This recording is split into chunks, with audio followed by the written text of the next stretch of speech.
Yo, what's up, everybody? It's your boy, NPPIE, and welcome to the 10th episode of Women Empowerment. Today, we have the She-Boss. Oh, hey! I love it. She-Boss herself here. And I told you guys, we're not going to stop anytime soon. And she's going to brief us on so many things about Ghana, her coming together. You know, she's like a lot of mixed race person right here. So she's the perfect person for us today. Conversation we're going to have. So guys, if you are ready, just sit back, grab your cool beer. If you don't drink, grab some cool water and sit, relax, and enjoy. Thank you so much. And if it's your first time, please don't forget to hit the subscribe button, hit the bell to get notifications anytime I post a video. Come with me. Let's go. Hi, my name is Nappie. You know the name. Hi. She's so excited. I'm more than excited. Anyway, no, I won't embarrass myself. But yeah, I'll calm down. Okay. All right. What's your name and where are you coming from? Okay, I'm Sherill. I'm Sherill Fuller-Myers. I'm from the UK. Originally, I was born in a city in the middle of England called Birmingham. A lot of people don't know where Birmingham is, but it's in the centre. It's not London. And basically, my parents are of Caribbean background. So my mum's side of the family are from St. Kitts and Nevis in the Caribbean. My dad's side of the family are from Jamaica. And my dad's mum was actually born in Cuba, but her parents were actually Jamaican. But as you know, we're all black people, we're African. So yes, that's so me. I'm black, I'm still black. It's just that I'm black, but we just live in the diaspora and we're just a bit of a mixture. And so you're finding yourself in Ghana, so you're Ghanaian too. Yes, Ghanaian too. Excellent. Right. Why did you come to Ghana and why are you in Ghana? Okay, I came to Ghana originally because my son, I wanted him to look at different opportunities like education. There's really good universities here in Ghana. Now, he's into music. Now, I says to him, you can either do your music career. If that don't work out for you, you've got 1 year, you get a job, or you go back to university. Okay. So at that time, it was coming to the end, and I thought, you know what, we're gonna go Ghana. But the thing is, I think sometimes the kids in the UK, they're a little bit ungrateful and they don't understand like what their ancestors have been through. Right. So, you know, you guys have got the castles and things here. So I thought, right, we're going to Cape Coast. You children need to know what your ancestors went through. I don't want to hear no ungratefulness. We need to be blessed for what we have in this world. And I wanted them to see with their own eyes, forget the books. I wanted them to, you know, walk the walk so they can experience it. So that's why we ended up coming to Ghana at first. So probably she's trying to tell us that she came to Ghana just to explore and see what the ancestors did. Yeah, but and I was on my own. I came on my own. I didn't know anyone in Ghana, just me and my 2 kids. So I was like, you know, I'm not bothered. I said to people, you come in. People are umming and ahhing. I thought, you know what? Forget you people. I'm going. So me and my kids, we went and we got our bags. We were off. That's why I told you guys in the beginning that she's a strong woman and she's the first person. Right. She just came to Ghana on her own, knowing nobody, just trying to do something on her by herself. Let's go. Let's go. Let's do it. You know, you came into the world on your own and you're going to leave on your own. Right. So, you know, my mum, she actually died when she was 44. So I feel that, you know what, if you're going to do something, stop talking about it. What's the worst that can happen? Right. You know, we go on holiday to say Dubai, Spain, all these other places, and I don't worry. So why should I worry about going to Africa? We are black. Let's go. Let's go. So let's go. Yes, I'm trying to make this t-shirt called Let's Go. So I hope it comes early and then you get your share of it. Yes, guys. Yes. She chose Ghana. And what year did you come to Ghana? I came to Ghana in 2020. But the thing about it was my friend Fatu, she's actually Gambian. And my relative used to live in Gambia, but I never went. And she was saying, if I listen to her, now she is the boss queen. I'd be rolling it right now. She was like some business opportunities that she put to me at that time. And at that time, I wasn't ready. But if I was ready, sometimes you don't have to be ready. You just need to listen to what somebody's saying and you don't have to understand, but just move. But that's what, if I knew what I do now, just move anyway. So that's what I should have done. But you know what? Things happen for a reason. So maybe that wasn't where I was supposed to be. I was supposed to be in Ghana. Awesome. Let's jump right into the video. Yeah. This is just an introduction. Yeah. What are you doing in Ghana now for yourself? For myself, well, it's Yeah. not for myself, you know, because I'm a person, even in the UK, I'm very much focused on community engagement. So it's about creating jobs on the ground. It's about bringing our skills back. Awesome. It's about, we've been here actually, my company that I run with my husband, it's called Africa to Diaspora Connections. We connect the diaspora to the local people. So we get the diasporan people to open up their opportunities for local people. So work opportunities, paid work, not exploiting people, actually paying them for their service, a decent wage, you know what I mean? And also empowering our brothers and sisters here in Ghana as well to, you know, create their own businesses and more. So that's what we've been doing. But it's about encouraging people to visit from the diaspora, invest and return fully. So we've been doing a lot of things, you know, we've got a lot of different avenues that we're venturing into. Don't talk much. Not talk much. That's what my husband says. You know what? Talk too much. We don't talk too much. You know what? I will let you just go ahead and give us your information on how people should reach you. Oh, reach before we me. continue the video. Okay. So stop watching right now. Go ahead and check out the information. I'm going to leave it in the description and also on the screen for you to see. Okay, no problem. Well, I am known as well as SherillTalksAfrica, so you can get me at YouTube. I've been #busy because I've been working on the businesses, so I haven't been updating, but you can get me there. Also on Instagram as well, and you can get me on Facebook as well, Sherill Fuller-Myers. You know, just connect, or you can email me africa2diasporaconnections@gmail.com. You can get me there as well. Okay. So guys, let's go ahead and do this for her. She's going to show you everything that you need to know. She's like a serious woman. No jokes. She has won an award, and I'll tell you about that too. All right. So transitioning to Africa. Yeah. You know, you were born in these African localized countries in the Caribbean. Yes. And you were transitioning to Africa. Why didn't you choose going back home? I mean, this is home too. Yes. But like, let's say home, but you rather came to this part of the world to make a living. Okay. Well, you have to, like, I love the Caribbean. Everything, the food, the people, the beaches are beautiful and everything. But I'd visit, but I didn't want to get that connection to say I want to live there. Sometimes you have to have that connection that you want to live there. Now, at one point, I was thinking, maybe one of the other Caribbean countries I wanted to visit. But then, you know, to me, I'm a person that follows my gut.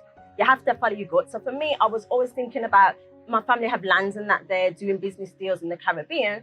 But no, I knew before I came to Ghana, this was the place for me to be.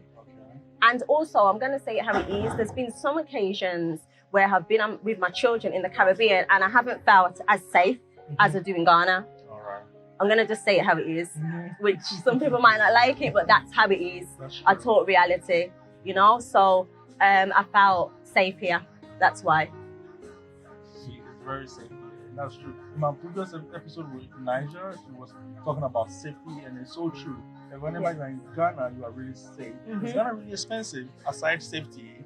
Well, Ghana can be expensive. People got this illusion that, you know, Africa's cheap and this, that, and the other. Yes, Africa is cheap in some ways, but don't be fooled by YouTube videos, by people saying everything's cheap, because it's not. Because after a bit, when you're not doing the holiday thing, you're like a local person. You need to adapt to the local way of living. Sometimes if you're not, say, doing business in the diaspora and you're doing business in Africa, in Ghana, or wherever it might be, you're going to be paid the local money. So you have to start adapting to the local way of doing things, not just thinking, oh yeah, I've got pounds or I've got dollars. Okay, so when people come to me now, I'm like, no, I'm working in CDs or even though I do have clients that are from the UK, because you have to start being mindful of, so it can be expensive. Transport's not cheap. People think it is. Petrol is not cheap. People have got this illusion that it's really cheap. What else is there? Sometimes accommodation. Some people want to live in the bougie areas, you know what I mean? And they might not live in the bougie areas in wherever they're living. However, depending on the lifestyle you want, I'm a normal type of person, you understand? If I was a millionaire, no one would know, because I'm still going to be the normal level person. But some people want to, you know, show off. I'm not a showy person. That's not me.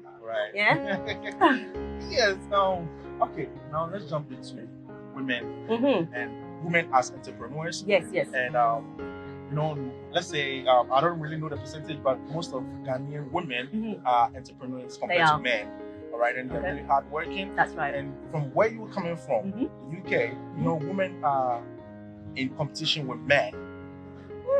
Something like that. But here, you find your own self as a woman, do your own thing. It's not a competition, but it's something like, you do it, I do it, we support each other. Okay, I understand you. That's what I'm trying to say. That you do your own thing in the UK. You know, the man does anything by himself. The man is like, look like he has to pay the bills. So, but you are here as a woman being an entrepreneur. Okay. How is it like being here compared to the UK?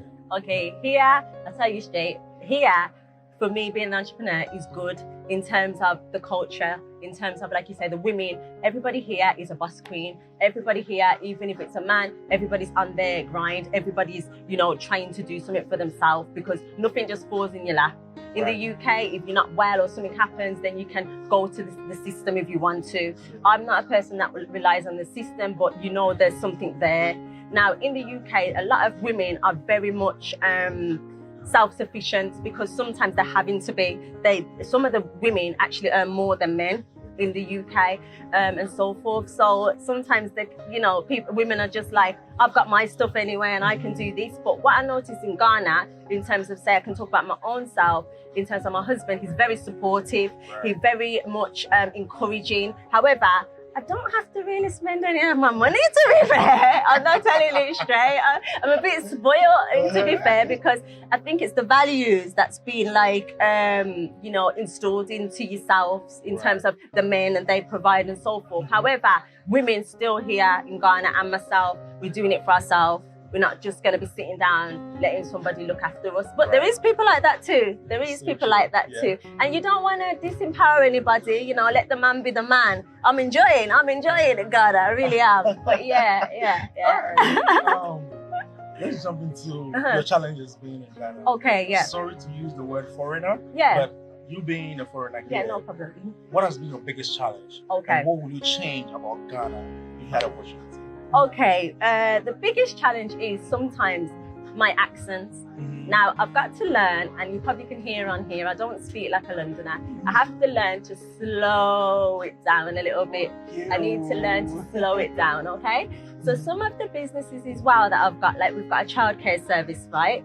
Sometimes I went over to, say, the Department for Children, thinking that I have to register certain things and do certain things, and people were like, why are you here, madam? You need to just go and do your business. So it's like, okay, you're like learning to adapt to the system that you're in.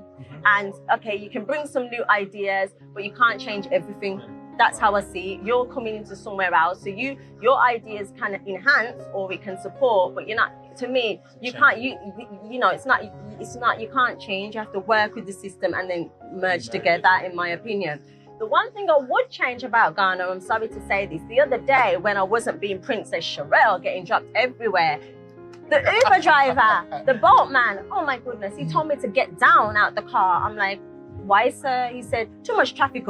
I said, what do you mean, too much traffic? He said, you don't pay? No, well, hold on. He still wanted me to pay him 10 CDs and he's taking me up the road. I said, but sir, seriously. He said, I'll call you another ride. He called me another ride. The ride came. He says, no, it's too much traffic going up to Wager. He don't want to tip me. So then me with my bags at the side of the road, trying to flag down another taxi and whatever.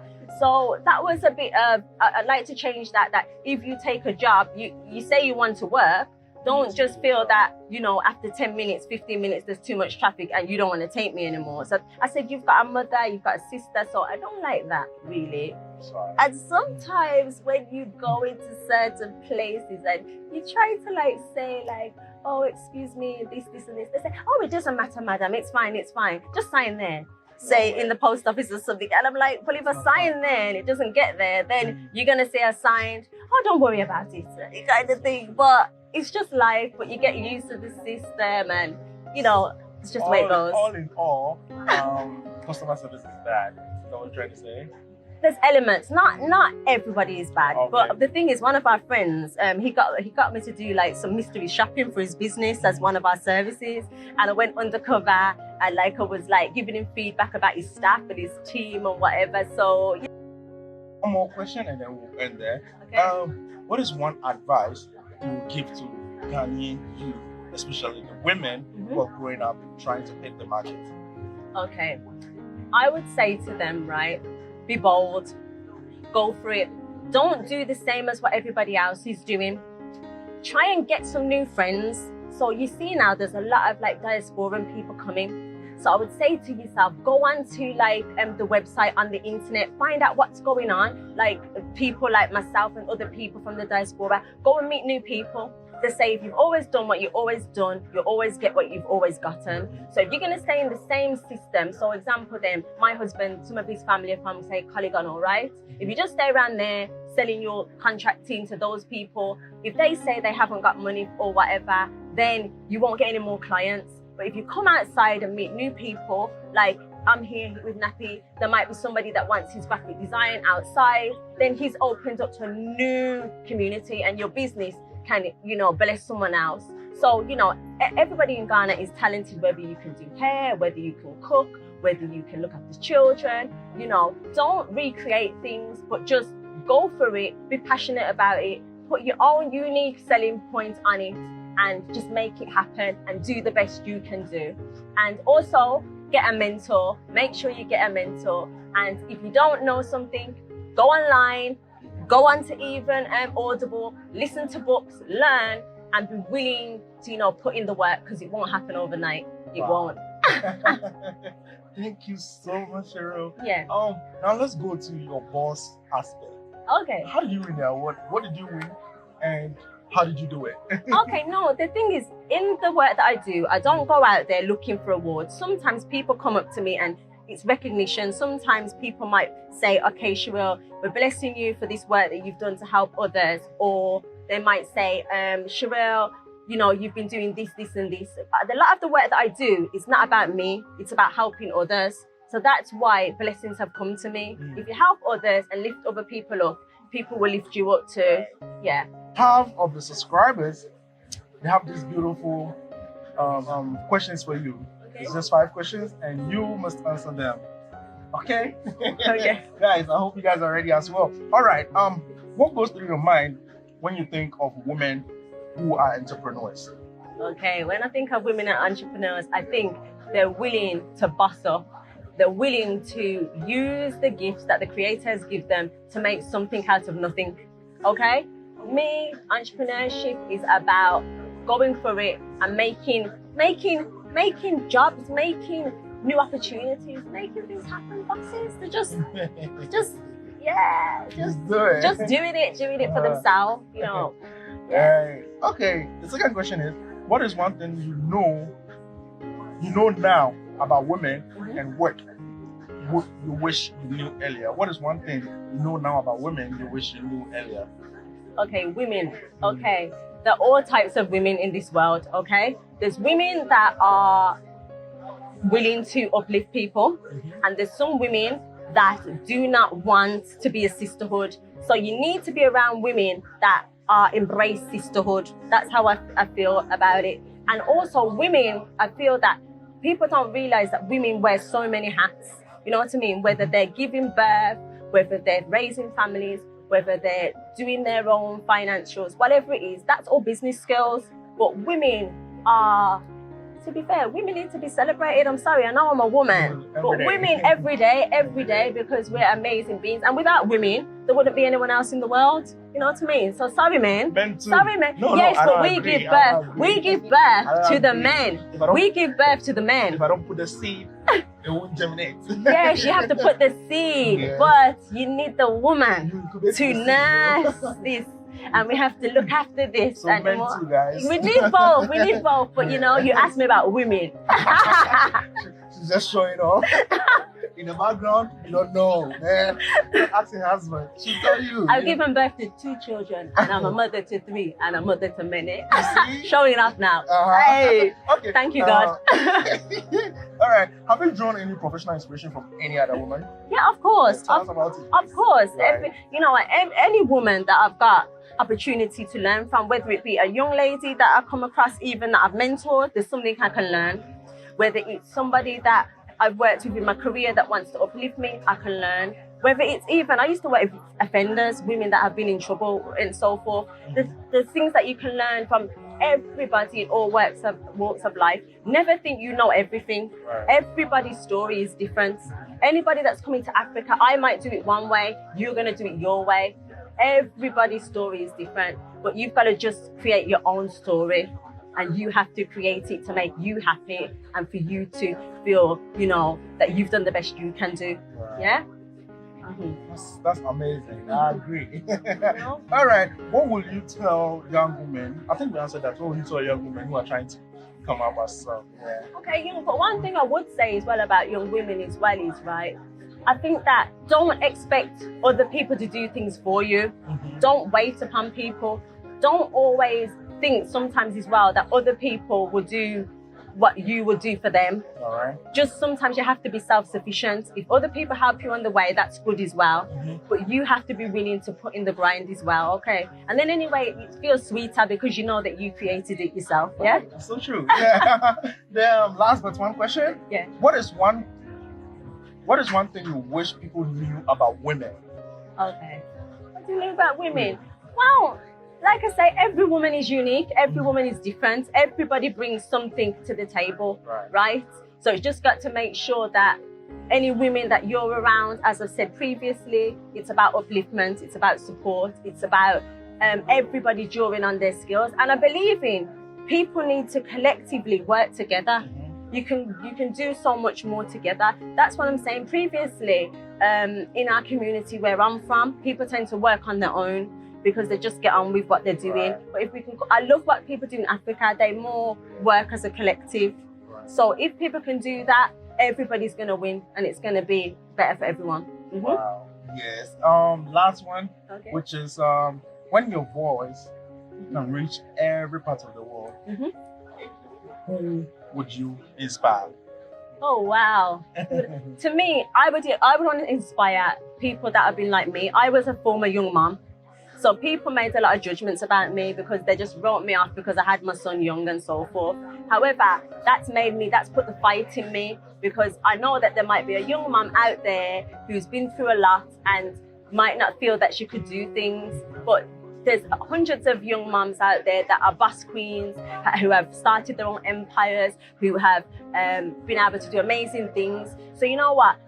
Children are a blessing. I'm not saying young girls start young. I'm not saying that. But I'm saying with your circumstances you've got, everybody's got a story. Draw from your story, educate other people, and you know, make lemonade out of lemons if you think it was a lemon. You know, just make whatever your situation is into a blessing to you, okay? And that's what I would say, you know. Thank you so much, Sherill. That was a beautiful one. I really appreciate that. We have about 20 minutes conversation. Oh, wow. That's amazing, guys. Sorry, I talked too much. No, I hope everyone has taken something out of it, because I have learned a lot today. Is there anything that I didn't ask you wish to say? Yes, please. Make sure they get their Ghana cards when they come as a foreigner. If you want to do business, make sure you get your business permits. Make sure you go and register for your TIN numbers at the Ghana Registry. Make sure as well, if you want to be official business, like we've got our limited company, you know, you can Google on the company's House of Ghana to check anybody else has got your business here in Ghana, because you need to protect your trademarks and so forth. There's so much more. But if you do have any questions, you know, feel free to, you know, come and connect with me, you know, and I'll be happy to assist. But you know what? The world is your oyster. There's so much opportunities. Yes. So if you have any questions, please, you can go ahead. I'll leave the information, all the details that you need to get to her in the description, and also on the screen for you to ask all the questions. Yes, we'll bring you another episode on her land. She has a farmland. She didn't say that, but yes, I'm saying it now. We'll bring you another episode on the farm. You see me farming, you see me in my costume, you do the hard work too. It's not always being here wearing this and talking to you. So guys, if she has a YouTube channel too. Oh, I'm never going to forget. Please tell them your YouTube channel. SherillTalksAfrica, that's what it's called on YouTube. Only Talks Africa. Yeah. So and thank you as well for the opportunity. You're welcome. Please head towards to her. Any information you need, please ask her. She'll give it you. And it's not for free. Hey. All right, guys, thank you so much for watching. I really appreciate the love and support. Subscribe to your YouTube channel, SherillTalksAfrica, and I'm going to bring you another episode on the other side. Peace. Thank you. Out. Bye.